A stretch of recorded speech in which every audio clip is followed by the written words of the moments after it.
Hey, thank you for joining today. I have a special announcement to make. This is our 100th show. Yay! Happy birthday!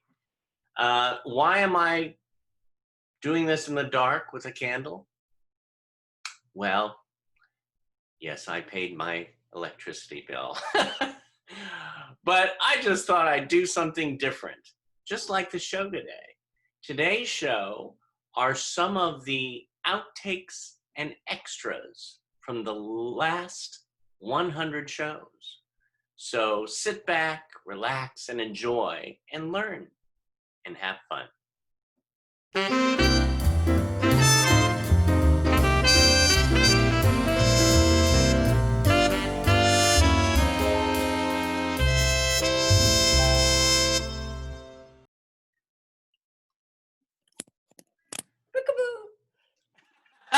Buckley!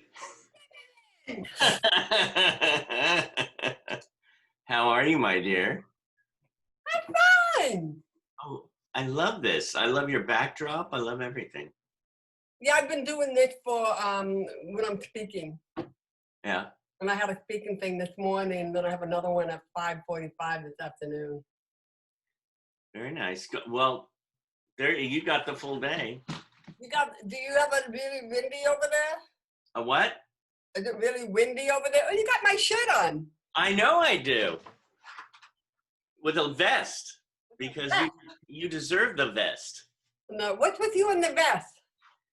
I don't know. I think it gets me dates. Here's a better angle. Do you like this angle? I can be up here. No, I like the way you had it. I like the way you had it. And I love oh, look at that, the tonal. How do you get the tonal qualities like that? It looks like you're in The Wizard of Oz before they went to Oz. Yes, I'm using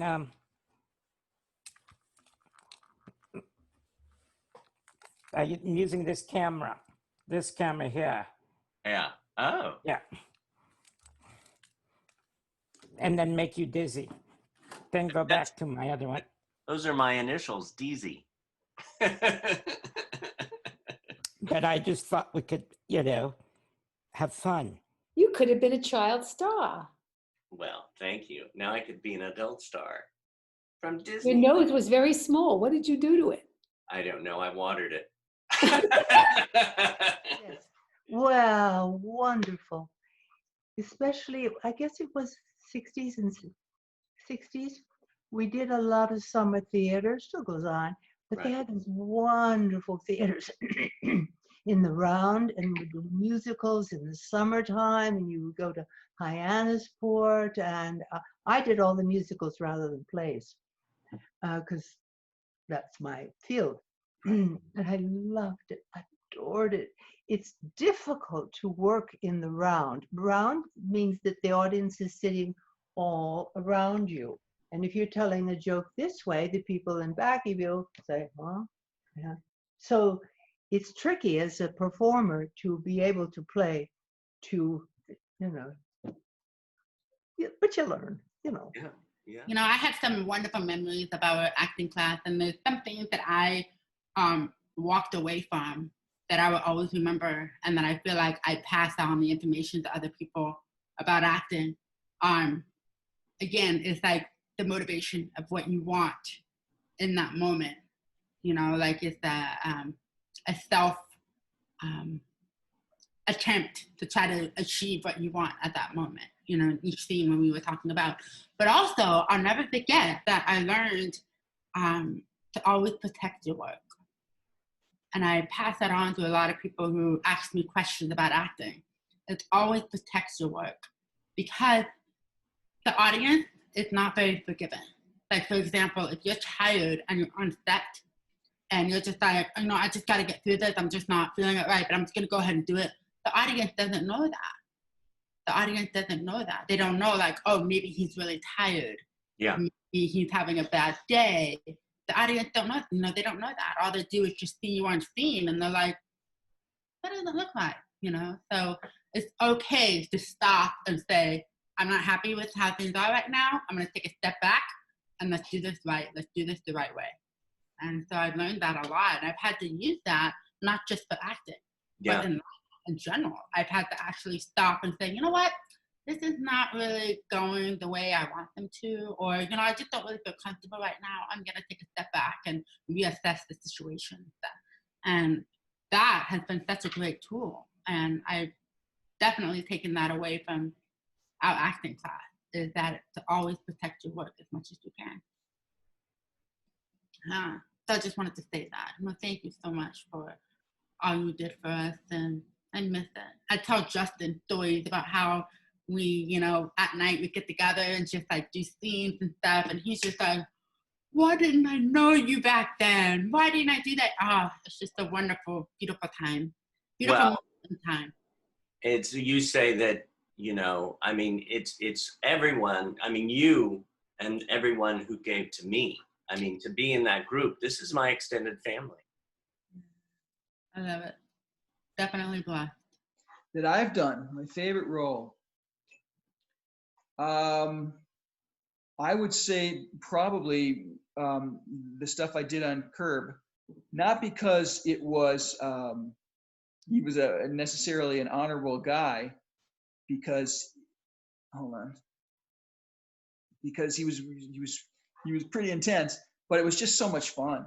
I mean, it was just so much fun. I look back on it so fondly, and just I was so lucky, so fortunate to be a part of that show. So yeah, I think that's what it was. It was just a blast. And I got to work with Larry David. I mean, come on, Jeff Garland, come on. So that was pretty cool. Yeah. And when you get a role, when you get, let's say, okay, this is your character, what's your first thing that you do? I say thank you. I say thank you. I'll tell you what, and this is true for not just getting the role, but something that I know so well in terms of auditions. The best thing that I can do for an audition is to be prepared, to know my dialogue, frontwards, backwards, upside down, left, right. You know what they say, and so you know it, so you can forget it. You don't have to think about the words. And so, in answer to your question, the first thing I do is really just try to do. I got to be prepared. I got to know what I'm doing, and I know that if I know my dialogue, if I know what the scene is, what's happening, I can go in there pretty confident that I will do a pretty decent job. I'll be able to respond and not be embarrassed by what I just did, and go in and feel pretty good about what I did. That's huge, you know. And like I said, getting back to the audition, that's so key in getting the call back or getting the job, just being prepared. It is for me anyway. Yeah. Everything I do today, I do because I love it. Yeah. Not because I have to. And my mother said, this is the last one. My mother always said, who said you should be able to do what you love and make a living? And I get to do it. Yeah. So there you go. I love that. Yeah. This was what he did when other kids were playing in a sandbox, you know, with toys. Rex was playing at his little keyboard, figuring out how to take a piece of music and how to change it up, not without changing the actual core melody, and express different emotions. So it's his kind of acting. It's his way of, you know, right, Rexy? Right, Mom. Emotions through music. Emotions through music. So instead of playing in the sandbox, you played with the black and white keys. Right, Rex? Yes. I love it. You know, as I was saying earlier, it's like, you know, I like, you know, sharing inspiration, and I had a chance to do that when I worked in that music store back in Osnabrück, Germany. People would come in and ask, do you guys have a folk guitar? And we're like, oh, you mean a metal string guitar, like a steel string guitar? And they said, yeah, I want to play, you know, like country and folk and stuff like that. And I said, oh, good. Yeah, so check this one out, you know, like, and I'm playing.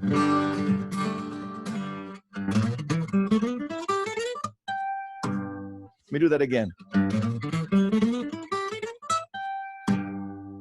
So play that run, and people go like, whoa, of course, I have a much bigger chance to sell the instrument when, people get struck with the inspiration, because it shows, is it unfair? No, I don't think so. It shows, that, wow, if I work on it, I can just transmit that energy to somebody else, Yeah.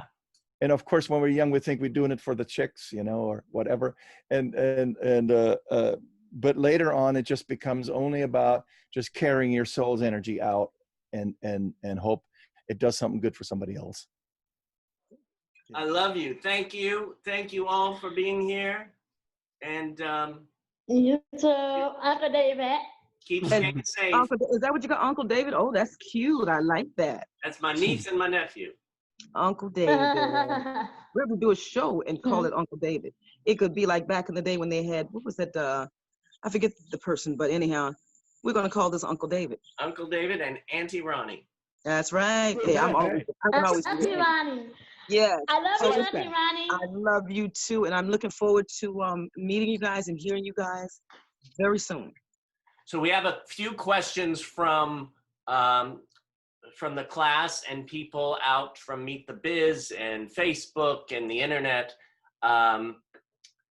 Joe says, what movie or actor or moment inspired you to become an actress? What was the event or thing that made you declare, that's what I'm going to do? Well, I would have to say that I was inspired by Carole Burnett, and I talked about that. She was my inspiration as a kid because she had a wonderful sense of humor about herself, and people were laughing with her and not at her. And that was a talent that I wanted because, when you grow up with cerebral palsy, you got a lot of kids laughing at you and making fun of you and mimicking you. And laughter didn't always feel good, but with Carole, it felt good. Yeah. So. Yeah. The next question, question from Todd Jenkins. The Wild West setting of Deadwood had the potential to be a nightmare for a disabled actor. How did the crew and producers work with you to ensure your safety and ability work smoothly?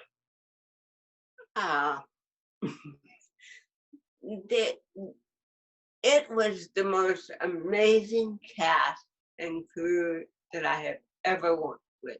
I mean, seriously. It wasn't, oh, please. I remember when they were really careful because I had to get down on my knees and scrub blood. Right.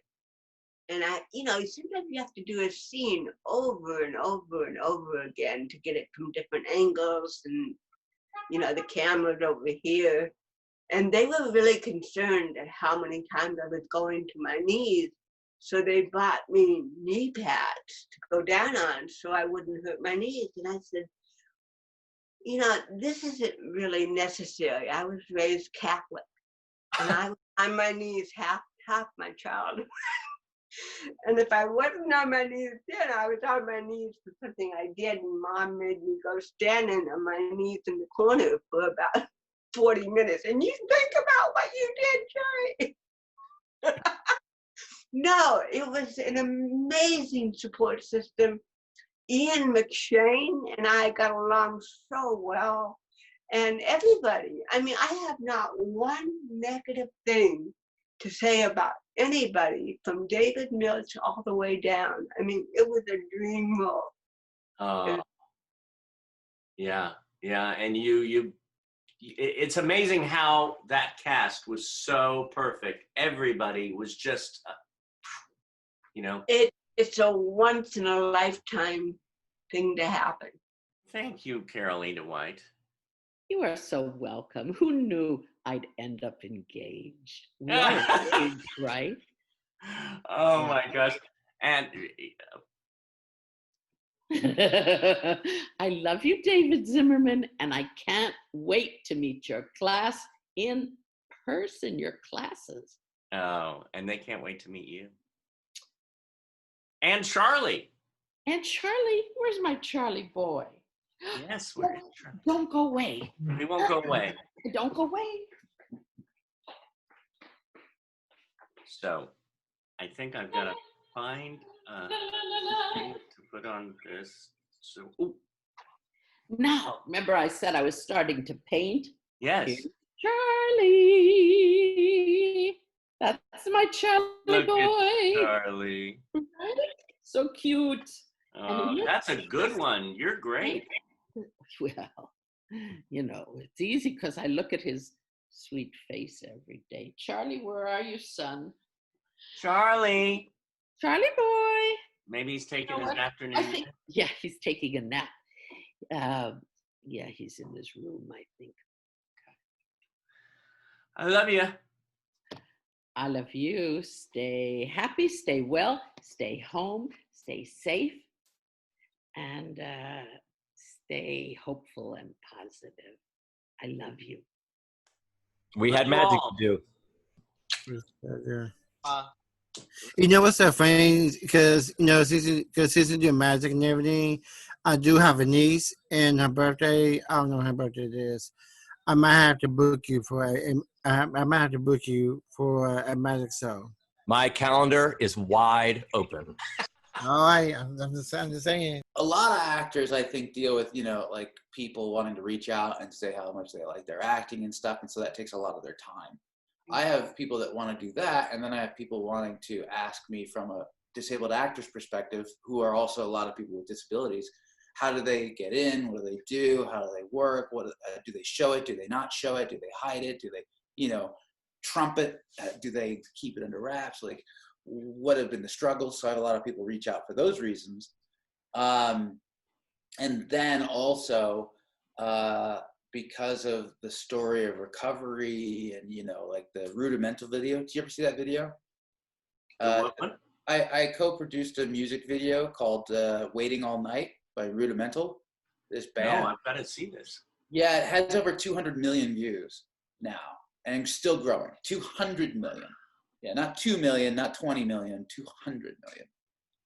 And so it became like a super pop, huge song, won every award in Europe, blah, blah.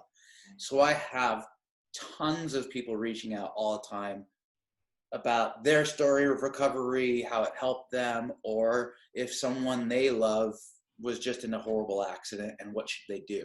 So there's a lot of like pressure on me to do that, and I can only do that through social media. If I had a website that also did that, it'd be another place to go, and I just can't. I don't have, yeah, it's a lot. So, just my name at Instagram and Facebook and the fan page and Twitter. So I try to answer everybody, but it's impossible. I mean, like, this is the crazy stuff you deal with. Yeah. Like right now, like right before getting on with you, just having all the fans saying, "Hey, did someone steal your page?" So someone is pretending to be me. So I'm getting all my real fans writing me saying, "Hey, someone's pretending to be you," and following everybody, and then they're like that individual is pretending to be me, and then trying to give advice as if it's me. And I'm like, it's just so creepy. How do people, can't they just take care of themselves and instead of being someone else? I mean, you're asking an actor that.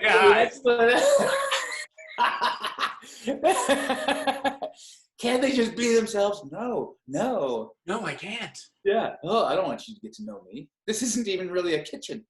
I know. You take down the wallpaper. I take it down. I'm like at a dumpster. It's a green screen. Yeah, it's a green screen. This isn't even my living room or my kitchen. That would be funny. I'm actually outside in the Mojave Desert. Yeah. Same here. I can't wait for my avocados at Christmas. Don't worry. Best gifts at Christmas. I got the best basket of avocados and a gorgeous wooden cheese board that his family made, and candles that my whole house. I mean, really, that's what I dream of. Great coworkers who give awesome Christmas baskets. My dad would love that. You said that. Maybe a Hanukkah gift? Yeah. Why wait for Hanukkah, Cole?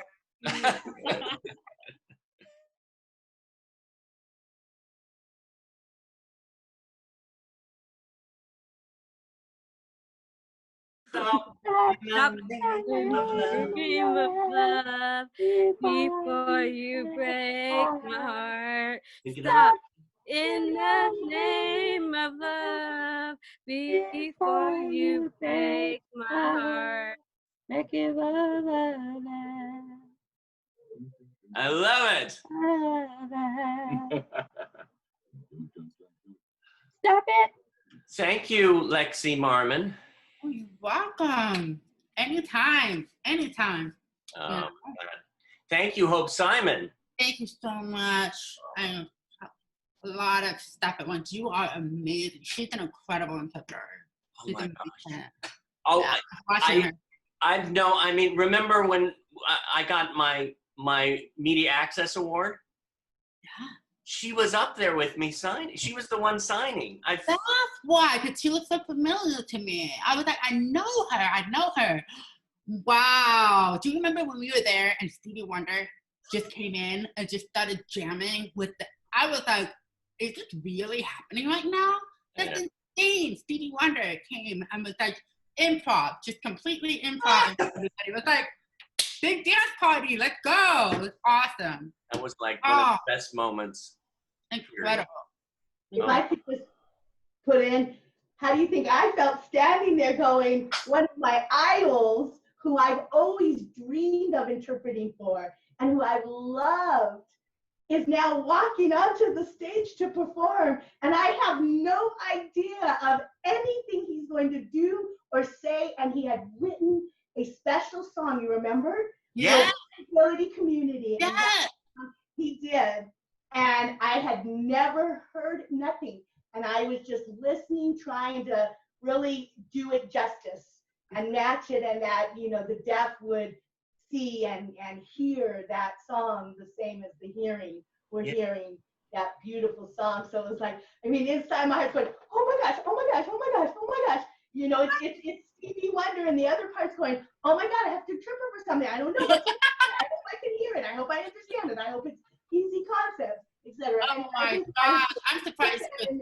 I'm surprised you were able to interpret. I probably would just sit there like, oh. I know, right? What?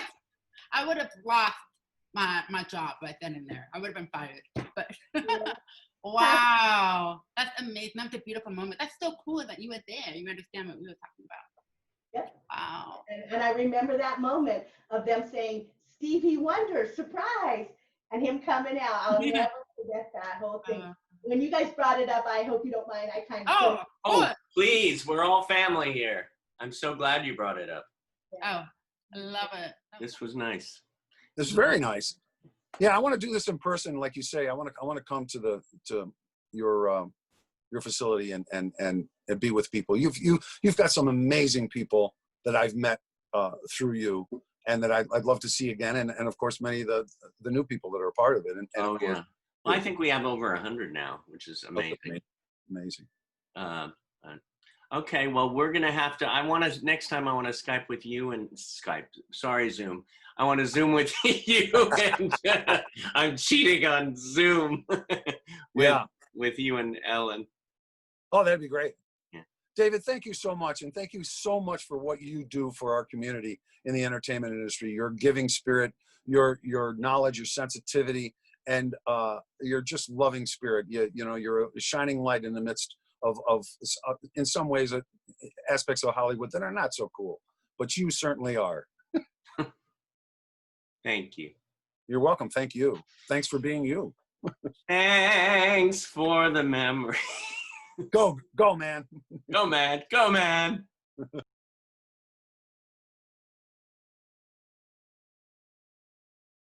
And never lose, for we were young and sure to have our way.